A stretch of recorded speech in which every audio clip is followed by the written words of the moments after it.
Sorbani BB joining us for the story that Sorbani has been covering this morning. A story out of Oxford where a gentleman here who's a veteran, 21 years in the Air Force he spent, James Glasser, had gone into a diner, the Big I in Oxford, with his service dog, and was denied service, essentially, and according to him, in a pretty rude manner.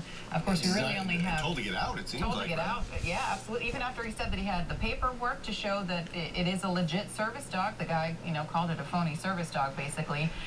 Police were even involved in this, which I was surprised to see, and said that they even tried to convince the owner of the diner there that this was, in fact, a legit service dog, and he says he doesn't care. He kicked him out, and I can't understand why. Are there only certain dogs some people feel are legitimate service dogs or something? It's a bit perplexing, though, because what in the world, why? Why in the world would you toss them out? I mean, no good can come of it. And in that manner that the owner's accused of throwing him out, it's one thing if you don't understand the rules. It's one thing if you've got some sort of, issue that you need to talk to your patron about, but to swear and yell and get that upset, it just seems like a really odd scenario that played out there. Well, then even after you're shown the paperwork that it is legit, to continue your stance is confusing to me. The Big I might want to get ready to deliver the Big I, I'm sorry, because that's the only way this is going to get done. If you didn't have the paperwork, it's one thing. With the paperwork, forget it. Then when the cop gets involved and you're still digging in deep, that's crazy. If I was this guy, about 2 miles down the road, Carl's Oxford Diner,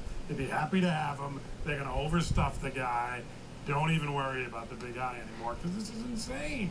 You know what's interesting on our Facebook page? A lot of people were saying the same thing, BB, that it's time for a public apology, but then there was a little bit of an argument between people about the difference between a service animal and an emotional support animal, which would be the type that's usually given to somebody who has PTSD, and whether that's protected under federal law. So I looked it up on the National Service Animal Registry just to be clear here, and it says that emotional support animals don't have all the same sort of rights. They can't go everywhere like a service animal, but 95% of businesses, they say, will obviously accept an emotional support dog. Minutia at this point. I mean, the guy needs the dog, he needs the dog. You never know when you're going to have an episode, whether it's or physical, some sort of, emotional. Right, I mean, come on. It's a dog. It wasn't bothering anybody else. It just seems silly. Is this guy at this place, is he like the man who decides what is a service dog and what isn't? And has he had a large run of people with, quote, phony service dogs? There has to be people something, scamming him to get their dogs into the place? Has this been going on in Oxford for a while? It makes me think there must be something in his history that makes him averse to this, because to have that reaction to somebody, maybe if the dog had come in and immediately started attacking people, but it doesn't sound like that was the case here. The guy had the paperwork. He had the dog. He had a right to be in there. This guy, and the incredible overreaction on his part, and not good for business.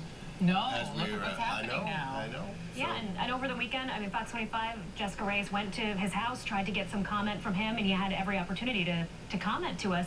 I think that's really what we need to hear right now, is what was going through his mind and what his reasoning was, because, hundreds of people weighing in on social media, and I've got to say maybe 2 sort of sided with the owner out of the hundreds. It's definitely needing a response, I think.